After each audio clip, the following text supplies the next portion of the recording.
Thank you to everyone for joining Robinhood's Q4 and full year 2024 earnings call. Joining today are CEO and co-founder Vlad Tenev, CFO Jason Warnick, and Senior Manager of Investor Relations Jack Riemann. Vlad and Jason will offer opening remarks and then open the call to Q&A. During the Q&A portion of the call, we will answer questions from institutional research analysts, and we will also answer questions from retail analysts who may hold an ownership position in Robinhood. As a reminder, today's call will contain forward-looking statements. Actual results could differ materially from our expectations, and we have no duty to provide updates unless legally required. Potential risk factors that could cause differences, including regulatory developments that we continue to monitor, are described in the press release we issued today, the earnings presentation, and our SEC filings, all of which can be found at investors.robinhood.com. Today's discussion will also include non-GAAP financial measures. Reconciliations to the GAAP measures we consider most comparable can be found in the earnings presentation. With that, please welcome Vlad and Jason.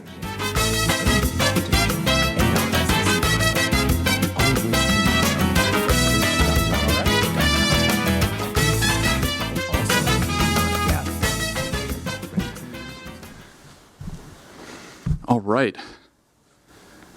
Good to see everyone. Thank you for being here for our first live video earnings call. Hopefully this is both informative but also entertaining for everyone.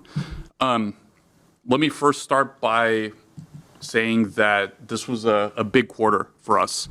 So we did over $1 billion in revenue for the first time as a public company, really for the first time in the history of the company. And that capped off what was a record-breaking year with over $3 billion in revenue for the whole year. And I would say that this was driven by a lot of things. And let me remind you the three priorities we have as a public company. So the first one is being number one in active traders. Second one is being number one in wallet share for the next generation. And our long-term arc being the number one global financial ecosystem. I'm really proud of the product velocity in 2024. So the team executed unbelievably well. And there's a couple of things to point out. We began scaling the Robinhood Gold Card. And Robinhood Gold Card, it wasn't just a Me Too credit card.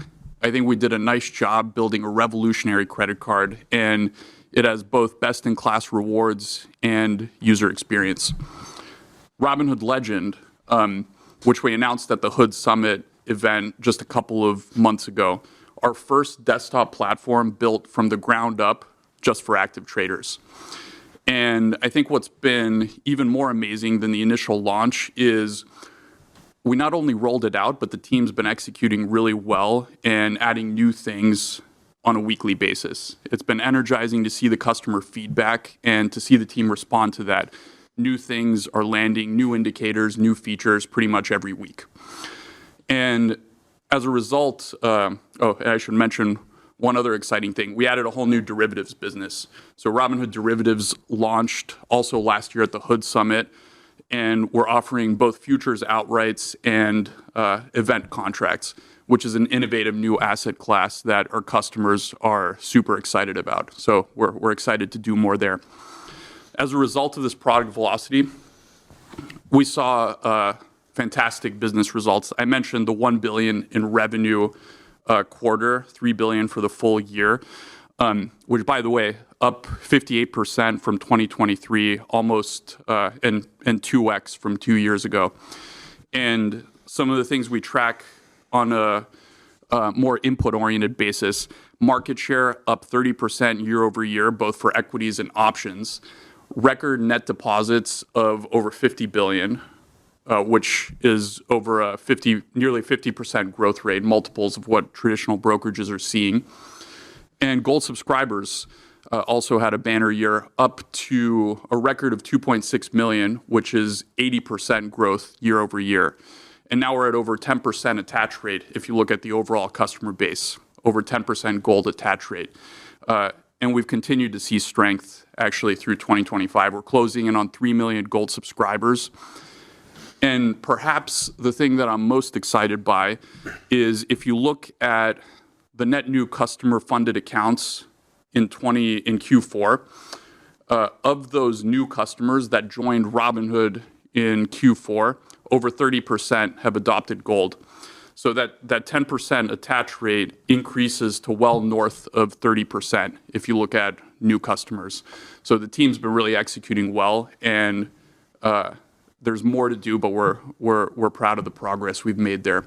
There's going to be 3 events in 2025, 3 new product events, and the agendas are already packed. So we're very excited for them. Gold event is coming up in March in San Francisco. We're going to be launching a bunch of new products and features for the gold program, including advisory, which we've been working on, and I think you guys are going to like what you see there. Our first crypto event in June, which will be in France. And then, of course, Hood Summit, our active trader event. Got great feedback. We're going to bring that back, and that'll be later this year. So I'll talk a little bit about what you can expect in 2025. But first, let me turn it over to Jason for business and finance results. Thanks, Vlad. Q4 was a record-setting quarter, and 2024 a record-setting year. In both, we reached new highs for many of our financial measures and KPIs, including assets under custody, net deposits, gold subscribers, revenues, adjusted EBITDA, and earnings per share. Here's some of the full year 2024 highlights. Revenues up 58% to nearly $3 billion. Adjusted EBITDA up over 160% to $1.4 billion. And adjusted EBITDA margin grew to 48%. This really shows the operating leverage in our business, with over 80% of top-line growth dropping to the bottom line. And in our first full year of positive net income, earnings per share was $1.56. We've built strong momentum entering 2025, and we're staying focused on delivering another year of profitable growth. So let's talk a bit about Q4. Revenues more than doubled year over year to $1 billion, driven by strong revenue growth, strong growth across the board, including transaction volumes, interest-earning assets, securities lending, and gold subscriptions. And like you said, Vlad, Robinhood Gold subscribers are closing in on 3 million, driving annualized gold subscription revenue higher to now above 170 million. We also stayed disciplined on expenses in Q4. This brought full-year adjusted OPEX and SBC to $1.94 billion, up 7% year over year and within our original outlook. You may recall a couple of years ago, we set a goal to bring share-based compensation as a percentage of revenue into the zone of 10%, down from higher levels in the past. So it feels really great. We achieved that milestone in 2024, and we're staying focused on managing this even lower over time. And as you saw, we had a large tax benefit in Q4. Given our recent strong performance and forecast of continued profits, we released most of our valuation allowance. We now expect our long-term tax rate to be more normalized in the mid-20% zone before any quarterly items. Now, as we look to 2025, we want to keep investing for profitable growth while driving efficiency. So for revenues, we're planning on another year of double-digit growth, driven by product innovation, market share gains, and expanding into new markets. And on expenses, we'll keep managing our existing businesses to low single-digit growth or even lower, and then make focused investments for growth for both new products on our roadmap and increasing marketing by another $100 million or so this year. And we're keeping our hands on the wheel as we monitor the environment and evaluate potential investment opportunities. So our outlook for adjusted OPEX and SBC is a range of $2.0 to $2.1 billion. Now, it's important to note that this does not include provisions for credit losses, any large regulatory charges, or anything related to our acquisitions of Trade PMR or Bitstamp. And the midpoint of our outlook range is up about 10% from 2024. As for provisions for credit losses, these have been in the zone of about $20 million for the past couple of quarters, and we expect they'll gradually increase over time from here. As you know, this will really depend on balancing how quickly we onboard more customers and the underwriting risk, which we continue to manage closely. There's a couple other areas I'd like to highlight. First, we're now more than a quarter of the way through our $1 billion share buyback program, and we're on track for a 2 to 3 year total timeline. As a result of repurchases and other actions that we've taken over the past couple years, we anticipate our diluted share count will be roughly flat in 2025. This means shareholders will benefit even more as we grow earnings and free cash flow over time. Second, we have a strong momentum to start the year. In January, net deposits were our second highest month ever, and equities, options, and crypto trading volumes were all up double to triple-digit growth rates from a year ago. In fact, January option volumes were an all-time high.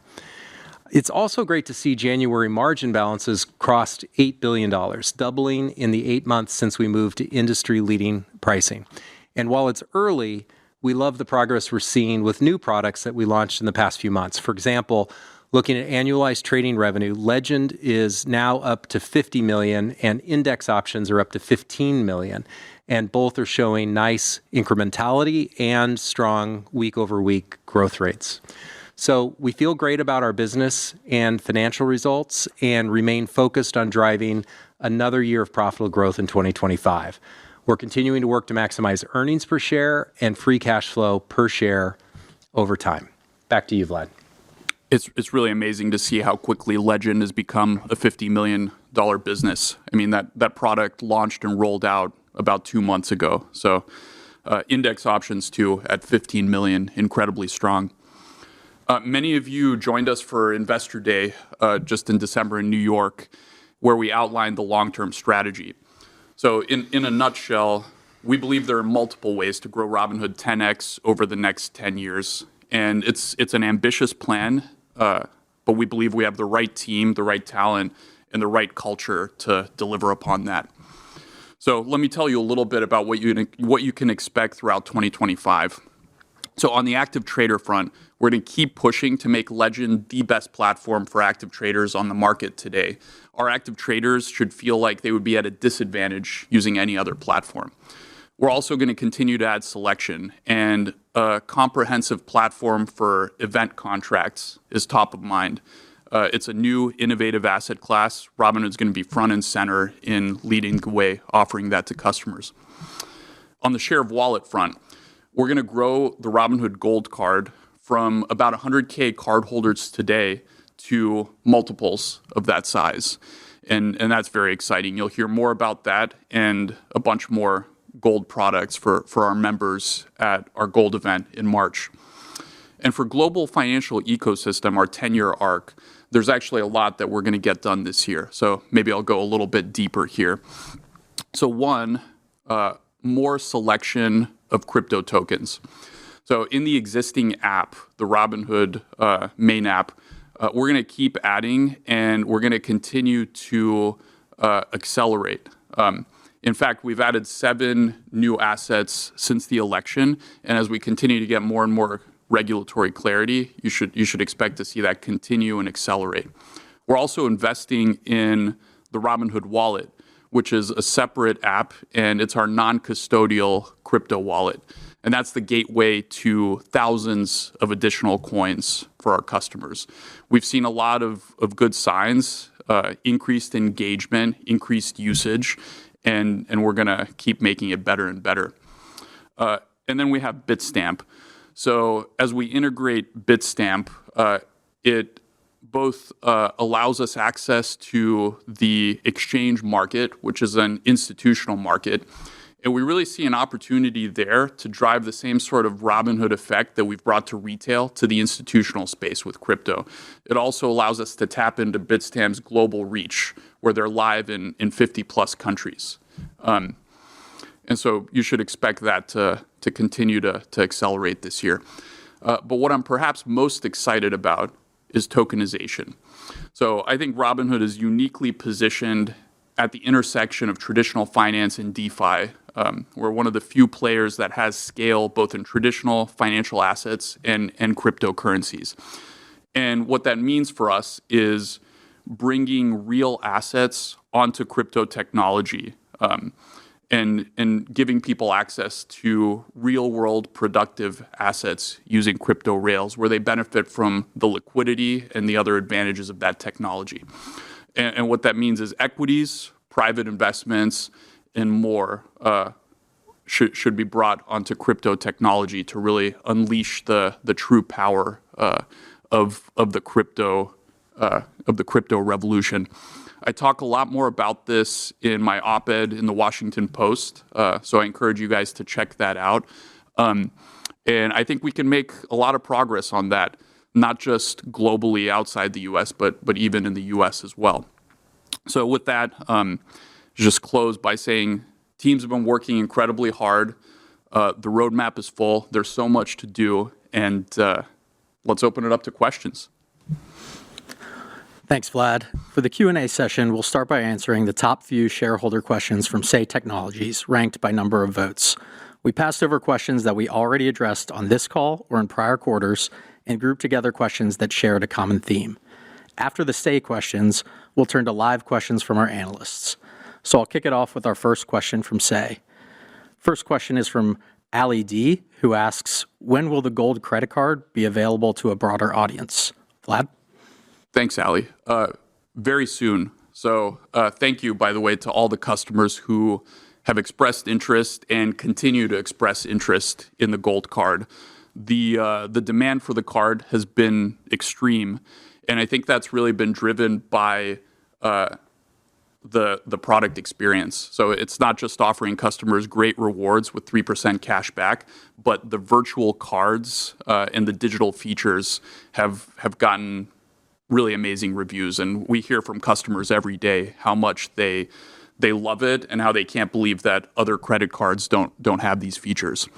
So today we have a little over 100,000 cardholders. We're working to roughly double that number in the next few months, and that's going to be on the way to growing that to multiples of the 100,000 level this year. So we'd love to move even faster here. But this is about the speed at which successful credit card programs in recent years have rolled out. And I think it's just important to balance the speed of rollout and satisfying the demand with being incredibly prudent regarding the spending and borrowing activity. Jason, you want to add anything to that? Yeah, I'd just say, Vlad, you and I have both heard Ravi, who runs credit at Robinhood, several times say how important it is that we be cautious in the short term so that we can be ambitious in the long term. And I think we're striking the right balance, but obviously we want to move as quickly as possible for customers. Yeah, and the rollout's increasing, so hopefully you'll get one soon. Thank you both. Our next question comes from Alex B, who asks, will Robinhood offer the ability to do deeper analysis on individual stocks within the app? Will it have charts for financial data over time, such as revenue, net income, etc., and have a feature to compare metrics versus other companies? Yeah, thank you. I recognize that, Alex B. Congrats on having the two of the top three voted questions. In short, yes. So one of our goals is for Robinhood to have the very best information, research, and tools in-app. I think we started out offering the best service for you to actually place the transaction. And over time, we've been moving more upstream. And the goal is to not just be the best place to complete the transaction, but also the best place to do your research and to generate ideas. And over the past year, we've really been focusing on furthering that across the charting and the technical analysis experience across the product. You've seen that with Robinhood Legend, which, as we mentioned earlier, is already up to a 50 million annualized revenue rate just after a few months. So we've been focusing on making the charting experience really, really good. Customers are now asking us to bring that into mobile, and the team's continuing to execute, constantly shipping new features. But there's more to do. You mentioned fundamental analysis and some of these more fundamental indicators. Those are on the list as well. There's plenty more to do, and the team is on it. We're excited to share more later this year at Hood Summit, which is our active trader event. Thanks, Vlad. And to round out Say Q&A, we have another question from Alex B., who asks, will Robinhood offer loans such as microloans, auto loans, etc.? So over the long term, the company seeks and aims to fill all of our customers' financial needs. So we want to be the place where you can buy, sell, or hold any financial asset and conduct any financial transaction. And that's a big part of our second arc, which is being number one in wallet share for the next generation. So of course, lending needs are a big part of that. Customers have borrowing needs, and we're going to address that in a number of ways. So first, we've really been focusing on the margin product. So we, a little bit under, I guess, a year ago, about 6 to 7 months ago, we revamped our margin offering, and we started offering industry-leading rates. Since then, the margin book has more than doubled. So we've really made tremendous progress there. Even after that doubling, we've got a long way to go to being competitive in terms of size with some of our incumbent competitors. So I think margin has a lot of room to run. We're going to continue to invest there. On the credit card side, which as well as a lending product, we've been making tremendous progress. That loan book's been growing as we get more and more customers onboarded. And as you guys know, we've got a lot more customers to go. So our focus is on nailing those two products, which obviously have a sizable lending component. But once we do that, you should expect to see us cover the wide range of customer borrowing needs. So I encourage you guys, once again, Robinhood Gold customer event in March is going to be exciting. Thanks, Vlad. That concludes our shareholder questions from Say Technologies. We appreciate our shareholders taking time to ask these questions of Vlad and Jason and look forward to more next quarter. Now we will open the call to Q&A. We ask that each person limit themselves to one question and return to the queue if they would like to ask a follow-up. To enter the queue, please press star 11 on your phone. If you would like to remove yourself from the queue, please press star 11 again. Our first question comes from Mike Cyprys from Morgan Stanley. Mike? Great. Hey, Vlad. Hey, Jason. Congrats on the strong results here. Great to see. So you guys outlined a ambitious goal here to be number one in wallet share for the next generation and to broaden out services beyond trading. Given the early success that you've had so far with retirement and the waitlist for credit card, can you just maybe talk about what hurdles you might face to achieve this ambitious goal, how you might overcome them, and the progress you expect to make here in 25? Thank you. Yeah, I'll take that one, Mike. Thanks for the question.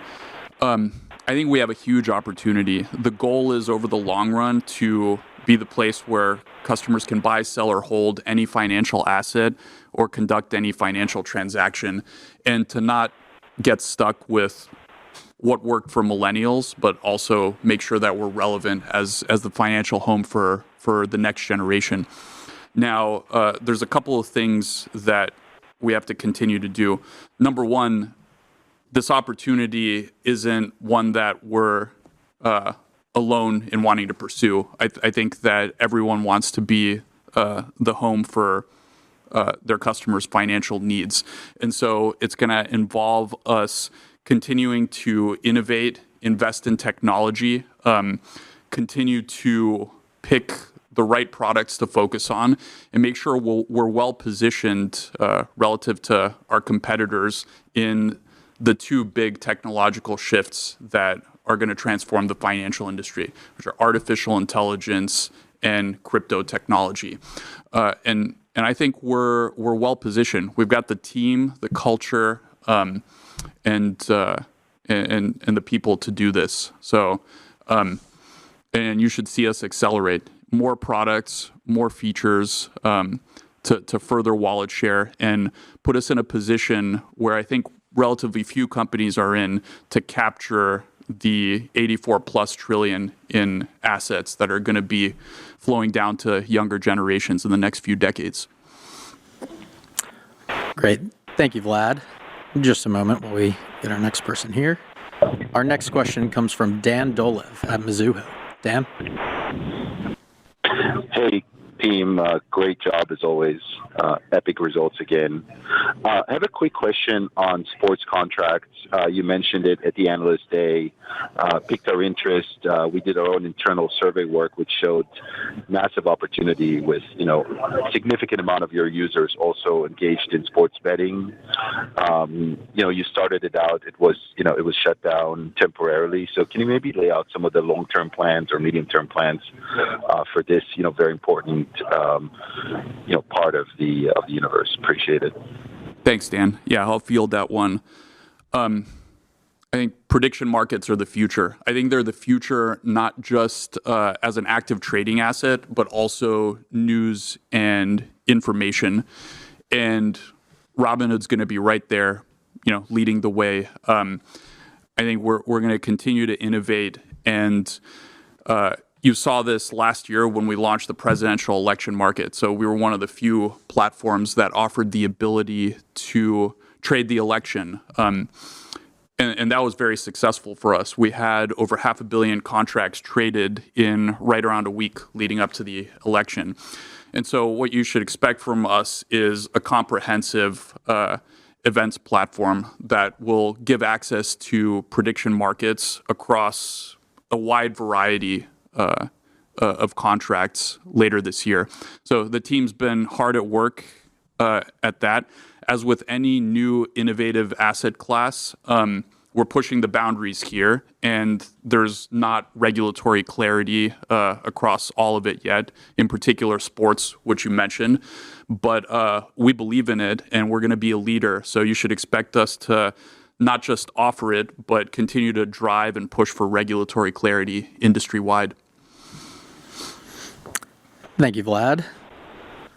And just a moment, please. Our next question comes from Patrick Moley at Piper Sandler. Patrick? Yes, good afternoon. Thanks for taking the question. I have a kind of a two-parter, Jack, so don't get mad at me. But first, I both on the crypto offering. First, in terms of, Vlad, you mentioned that the available tokens on the platform, you're going to accelerate the rollout of tokens as we get more regulatory clarity. Can you maybe just specify what you mean by regulatory clarity? Are we waiting for comprehensive legislation, or do you feel like there's going to be something else that can give you the green light to expand that offering? And then secondly, I noticed that you didn't mention staking, I think, in your remarks. Is that still something that you're looking into on the crypto front? Thanks. Yeah, absolutely. I mean, let me just say that we don't have any technological barriers to adding tokens or services like staking. They're live in the EU, for example, where we've been seeing great adoption. And we have the engineering and the infrastructure capability to add tokens remarkably quickly. You guys might have seen that we were able to list the Trump token very quickly while maintaining the rigor and the approach around Inauguration Day. So, more regulatory clarity is needed across multiple domains. We have been adding more assets, but as I mentioned earlier, I think the real power of crypto technology is when it's able to be applied to real-world productive assets, which would be under the securities regime. So we still need a comprehensive set of rules and regulations for listing crypto asset securities that will allow us to tokenize private companies as well as public securities. And that's one of those things that we're going to be continuing to work on, both overseas and in the U.S. A couple things that I would just add in terms of clarity that would be helpful, particularly for coins that have the characteristics of a security. I think it would be helpful to get additional guidance on being able to safely list those coins. And I know the SEC is had remarks recently suggesting that they're looking at that. And I think that there's also a need for additional clarity on staking as well. And again, it's encouraging to see the improved backdrop. The administration appears very supportive of innovation in the crypto space, which I think is going to be great for customers as well as great for the companies like Robinhood that are competing in this space. Thank you both, Vlad and Jason. Our next question comes from Tanner from Future Investing. Tanner? Tanner.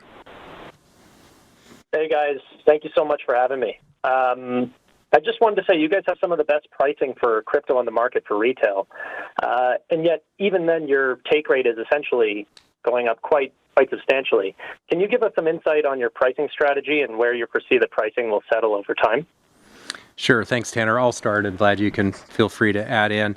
If you go back far enough, our take rate was only 10 basis points, and it was just a starting point. And since then, what you've seen is that we've been experimenting over time, balancing, ensuring customers continue to get a great value proposition, but we balance that with shareholder returns. And we have been experimenting, and we have been giving customers a great price, even as the take rate has increased. I think it's up 9 basis points this quarter versus last quarter. We're not done experimenting. It doesn't mean that it's going to keep going up.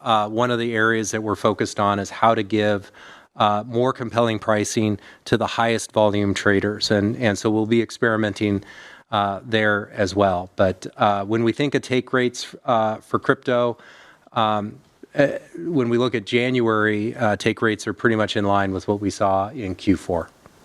Yeah, and the only thing I would add is one of the things we're pretty excited about is a feature called Smart Exchange Routing that we rolled out just a couple weeks ago. And this was really preparing for when we integrate Bitstamp and we have an exchange business, and also part of the integration with Robinhood Learn, which is our active trader platform. A lot of active traders on the crypto side want to engage directly with the order book. So giving customers an option to route to exchange, see the exact exchange pricing, and pay a fee on top of that rather than rebate, I think is something that people have been requesting. So we're going to continue to work on that. Early results are promising, and we want to give customers more options while still maintaining industry-leading pricing across the board. Thanks, Vlad. Thanks, Jason. Our next question here comes from Steven Chubak of Wolfe Research. Steven? Thanks, Vlad. Thanks, Jason, for taking my questions. So I wanted to double-click into the crypto discussion and the evolving competitive landscape. So as you both noted, just given the strength of your crypto offering, enabling you to grow meaningfully while still flexing some pricing power, once we have regulatory clarity, how would you frame the incremental revenue opportunity from launching additional altcoins and leaning into opportunities such as staking and lending? And was hoping you could also speak to the risks. One of the questions we get quite often is how do you handicap the risk of larger competitors entering the space and potentially at more competitive price points? Yeah, I'd maybe take the risk point first. I think consistent with more competitors entering the space, I think it's right to assume that crypto is becoming more mainstream and more accepted. And I think we're beginning to see that. You saw the strength of crypto in the quarter. A lot more customers were trading crypto. So while there may be more competition over time, I do expect that there'll be greater demand for crypto as well. And sorry, this first part of the question you had for me?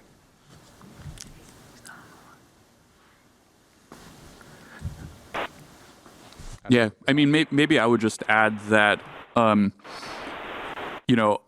what customers really love about trading crypto on Robinhood is that they not only have access to crypto, but they can trade equities, options, now futures, soon a comprehensive suite of event contracts all in one place.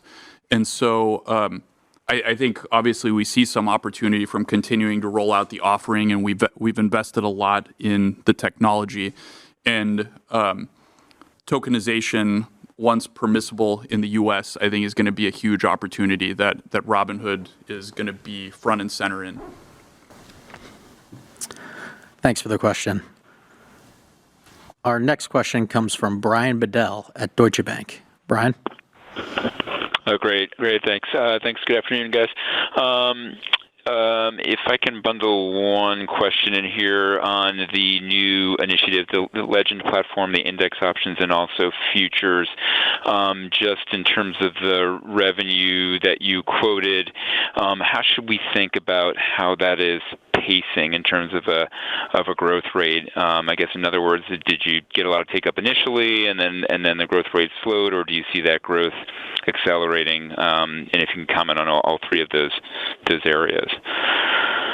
You want to take that? Sure. I mean, as we mentioned, Legend is now up to a $50 million annual revenue run rate. Index options, $15 million. Index options just recently rolled out to everyone. And then futures, we've just started rolling out. In terms of the growth rates, these are strong week-over-week growth rates. We feel really good about that. Stepping back, looking at the long term, I would say each of these represent pretty substantial portions of the overall market, and we're demonstrating, I think, an ability to take market share and compete. And so early signals are strong. The week-over-week growth rates are strong, and we've got really positive feedback from customers. So where I'm sitting today, I'm really optimistic. Yeah, and I'd say these things are compounding upon one another. So we rolled out index options on Robinhood Legend, and that further accelerated the growth.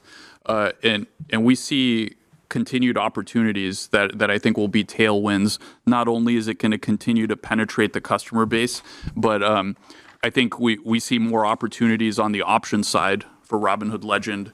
Our customers are really happy with the equities trading experience. I think that's world-class on Legend. And I think we see some more opportunity on options to make it even better. Thanks for the question. Thanks, Vlad and Jason.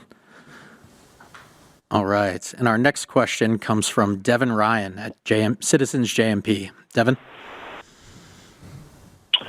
Thanks so much. Hi, Vlad. Hi, Jason. How are you? Hey, Devin. Hey, Devin. Hey, and congratulations on the great end of the year and the business momentum.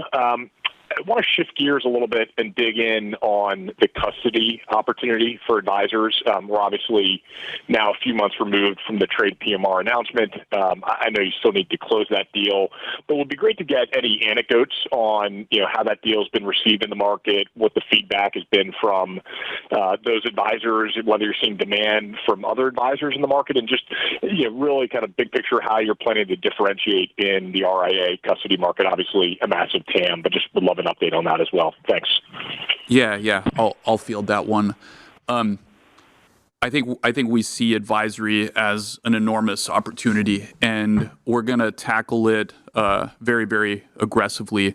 When we talk to advisors, including trade PMR customers, I think by far the number one thing that gets everyone very excited is access to the Robinhood customer base.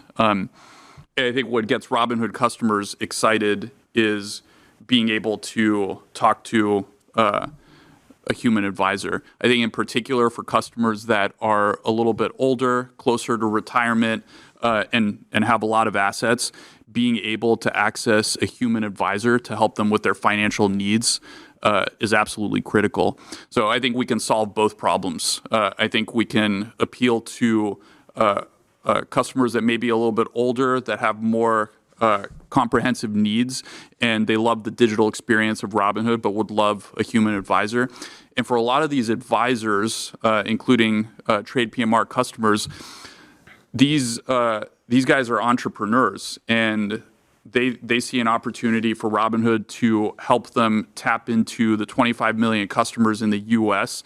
that are going to have their wealth growing tremendously over the next several decades, particularly as they inherit, tens of trillions of dollars from older generations. So we see this as a big part of being the number one platform for wallet share for the next generation, and really being the first truly multi-generational platform. We think that, our customers' parents should be using Robinhood, their children should be using Robinhood, and nobody's really nailed that product experience for what investment management and financial services looks like for the entire family. And I think not a lot are trying. We're having some success. The initial rollout there will be of the credit card, where it's actually a wonderful experience for the entire family.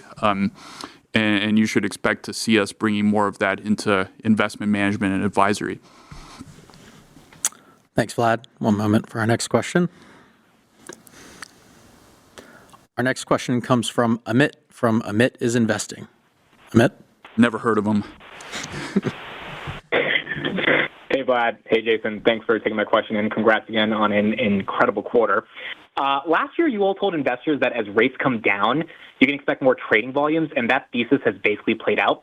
I think right now we're in kind of a Goldilocks zone where rates are strong enough for your net interest income to sustain itself, but not low enough to take away that income. So is the guide for 2025 similar to rates coming down would lead to an increase in trading volumes, or is there a diversified view that investors should have on the impact of rates on the business? Yeah, I'll go ahead and take that. Thanks for the question. So the comments I gave on revenue is that we expect another year of double-digit revenue growth. So the precision that we were providing on guidance was really around OpEx at $2 to $2.1 billion. We are seeing that relationship, that natural hedge play out, where rates go one direction and trading goes the other. And just looking at the print this morning and the updated expectations around rate cuts, I think there's still room for rates to come down this year. Maybe perhaps it's one cut or maybe two.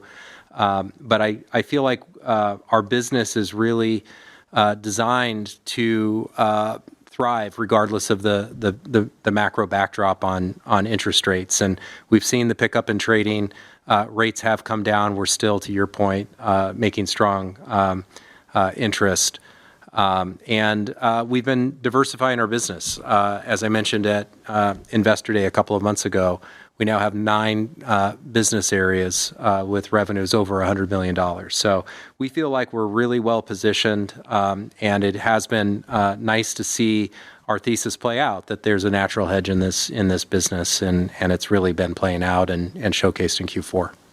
Yeah, I just want to add there, we're building a business that's intended to not be reliant on external factors for revenue. So that's why, even with our yield products like the gold sweep, the goal would be to operate with a certain margin and, vary that with the rates, but we want to be competitive and offer customers a great deal regardless of the rate environment, and generate a small but healthy margin regardless of the environment as well.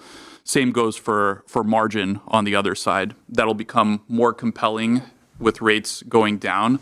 But, it's still going to be a great business for us that we think we can continue to grow market share very quickly in. Thanks for the question. Just a moment. Our next question comes from Alex Markgraf at KeyBank. Alex? Hi, everyone. Thanks for taking my question. Maybe just as we think about some of the growth drivers for 25, would be curious to get your thoughts on how you're thinking about the approach to deposit incentive offerings in 25. I think proved pretty successful in 24, so any updated thinking there for 25 would be great. And then, Jason, if you could just clarify on the Legend revenue composite, or the Legend revenue number of $50 million, is that viewed as entirely incremental at this point? Thank you. Yeah, I'll start with the incrementality. So the data is still pretty early, but we've seen enough to be confident that there's strong incrementality here on Legend. We're going to let it play out a little bit more before we provide additional clarity, but it is nice to see. We are seeing a very strong uptake on Legend from existing customers. We're also seeing new customers. And I think over time, there's going to be, particularly as we round out the product suite and the user experience, an opportunity to really grow incrementally with existing customers and bringing on more new customers. Vlad, do you want to take deposit incentives? Yeah. On the deposit incentives front, we've got one going right now for retirement that's going to be on incoming transfers and rollovers. And that's very exciting. Actually, we've been seeing a lot of rollovers. The rollovers experience is much smoother than it was last year. So there's been tremendous improvement there. We also are offering and experimenting with APY boost incentives on the gold program, and those are much more personalized. So I think the future is more personalization, where we actually really lean into our strengths as a technology organization. And we expect to continue to make great progress. I mean, $50 billion in net deposits over 2024 was a big number, multiples of how fast incumbents are growing, and we see plenty more opportunity to grow our business. Yeah, and I would just add that we love the economics on these deposit matches. The payback periods and the overall economics are very very attractive, and growing assets is just great for business. So we'll keep that going. Thank you both. And our next question here comes from Ben Budish at Barclays. Ben? Hi, good evening, and thanks for taking the question. I was wondering if you could unpack a little bit more detail around your new gold members. How many of them are net new to Robinhood? What's the sort of activity associated with the credit card? So how many of them are net new to Robinhood? How many of them are new gold members? And what sort of activities are you seeing sort of associated with the adoption of the card itself? Are you seeing bigger balances, stronger deposits? How should we think about that as sort of a additive to kind of your platform approach to the customer? Yeah, I mean, first off, we're investing a lot in the gold program. And I think you guys are seeing the fruits there. When someone becomes a gold subscriber, they grow AUC, assets under custody, much more rapidly, net deposits more rapidly, and they adopt our products at a much higher rate. So the journey is basically someone joins Robinhood, they become a gold member relatively quickly, and then their rate of assets under custody, net deposit growth, and multi-product adoption increases. And so we've really made a ton of progress growing the attach rate, particularly early on in the customer's journey with Robinhood. I think we mentioned in Q4, out of the new net funded accounts to Robinhood, 30%, north of 30% ended the quarter as gold subscribers, which I think is just tremendous as an attach rate. And I think we can continue to work on that. With the gold card in particular, one of the really interesting things, I think we're actually one of the few that are capable of measuring this as an integrated platform, but we are seeing strong second order effects between users of the credit card and the core brokerage business, which I think validates our thesis that there's a gold flywheel, and if we sort of like make each of the individual pieces better, the overall customer value to the Robinhood ecosystem benefits tremendously. And in terms of the cardholders, so we're a little over 100,000 cardholders at this point. We plan to increase that by several 100,000 this year. In terms of the mix between kind of new customers or new to gold customers, there's a healthy portion of our wait lists that are not currently gold members. So we see that as a big opportunity. One moment for our next question. Our next question comes from Roy from Crossroads Investing. Roy? Thanks for having me, guys. Tremendous quarter. I loved seeing the rollout of options that the UK this week, and I'd really like to hear more about the international expansion, specifically if future international expansions are going to follow a similar roadmap as the UK launch, starting with equities, building on products from there, and then specific country products such as ISAs and SIPs in the UK. And I'd also like to know if those are coming out later this year in the UK as well. Hey, Roy. Short answer, yes. Yeah, we're spending a lot of, we're going to make a lot of progress internationally this year.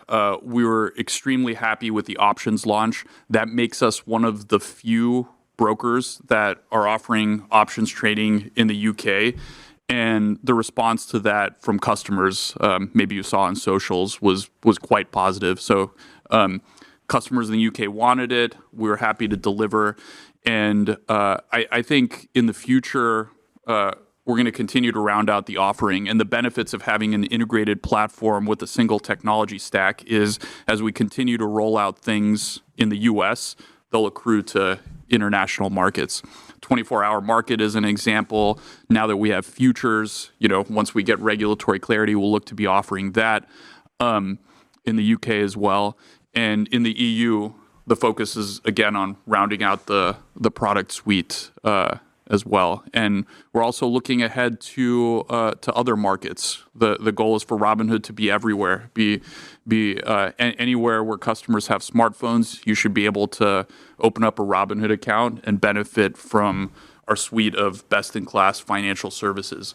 So you should expect us to not just round out the product suite in our current geos, but expand from there. And the team's been doing a nice job accelerating that.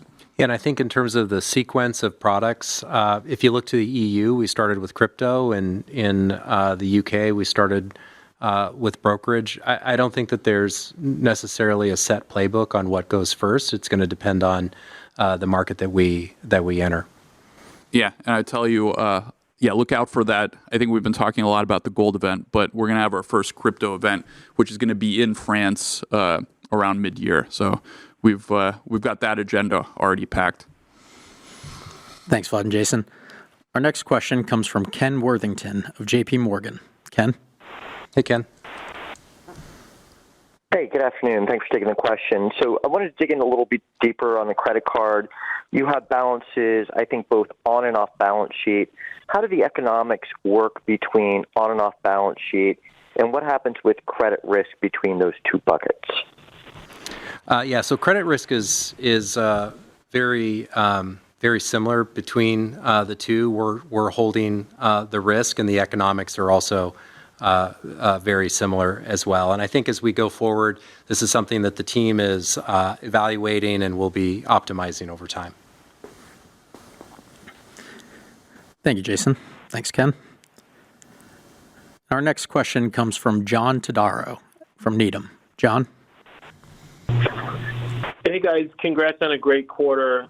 Question on the crypto side. Vlad, I remember you calling out stable coins pretty positively back in December, and they've obviously grown a ton over the last few months. Just wondering if there's more possibilities of kind of doing some direct product launches around stable coins and monetizing that adoption a bit more.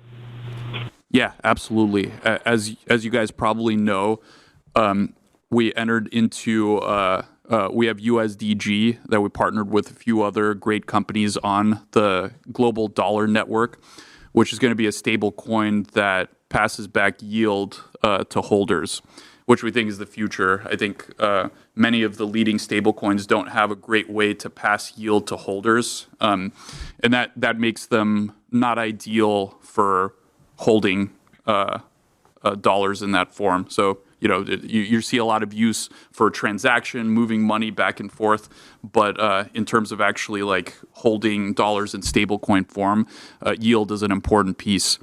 I should say that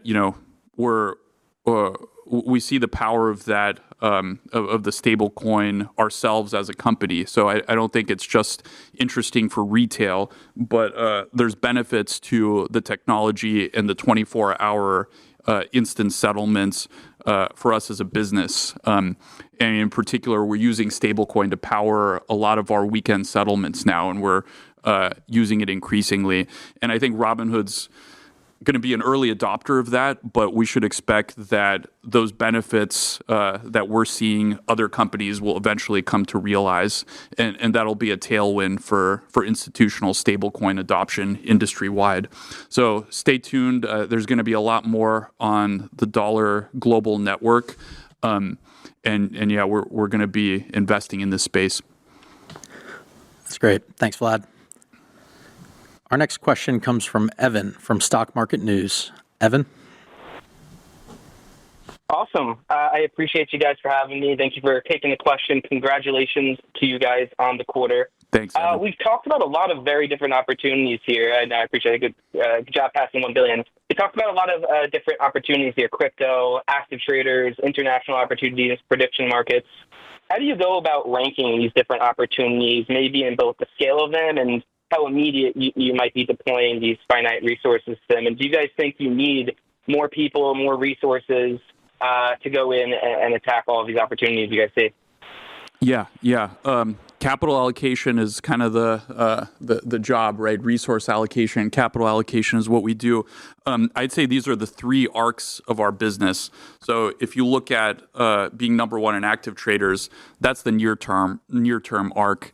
So improvements that we make to the products and new features immediately or very, very quickly generate more revenue. I think you're seeing that with Robinhood Legend and index options, where handful of months after launch, Legend's already at a 50 million annualized revenue rate, which is pretty amazing.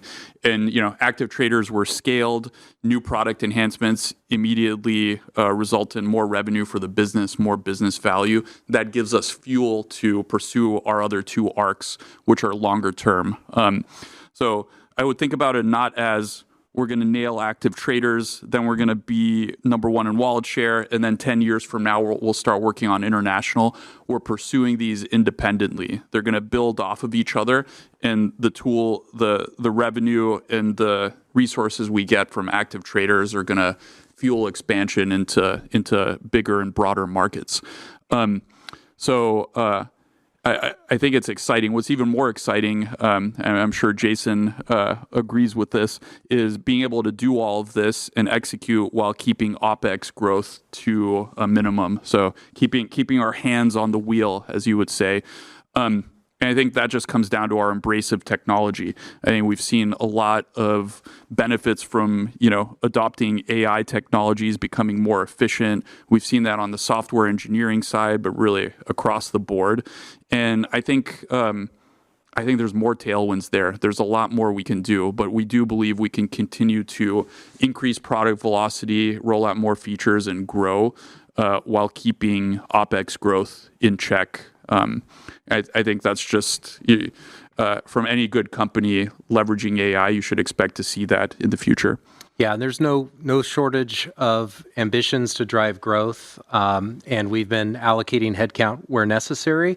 But you saw the tremendous growth that we drove in 2024.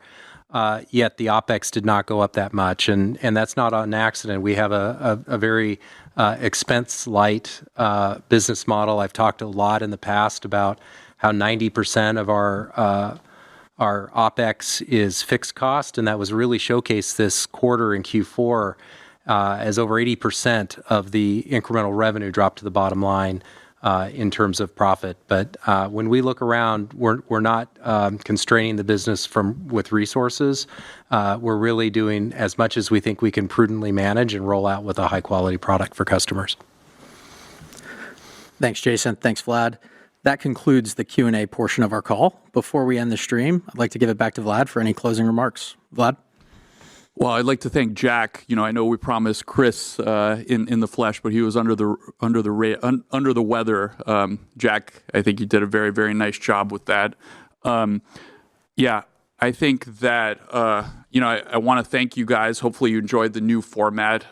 Both retail analysts and institutional analysts who've been along for the journey. It's been a strong quarter, but we're nowhere close to done. This is going to be a big, intense year for us, and I think the team is super energized at the opportunity ahead and delivering even more for our customers. Thank you. Thanks, everyone.